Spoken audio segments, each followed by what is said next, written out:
దావీదు దేవుని ఇష్టానుసారమైన మనుషుడు. అలా ఎందుకు దేవుని చేత పిలువబడ్డాడు అంటే, మొదటి నుంచి కూడా తన గొర్రెలు మేపుకున్నప్పటి నుండి కూడా దేవునితోనే సంబంధాన్ని కలిగి జీవించేవాడు.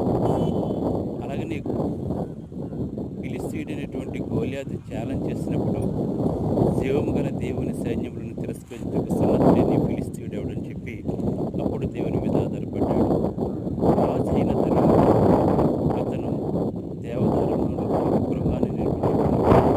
అప్పుడు అతను అనుకుంటున్నాడు, నేను ఖరీదైన దేవదారులతో కట్టిన గృహంలో నివసిస్తూ నా దేవుని మందిరం గుడారంలో ఉండటం ఏంటని చెప్పి దేవునికి ఒక మందిరాన్ని నిర్మించాలని చెప్పి అనుకున్నాడు.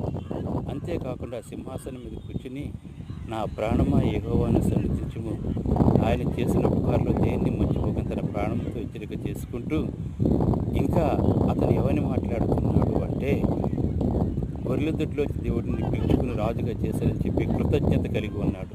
అందుకే దేవుని ఇష్టానుసారమైన మనుషుడు.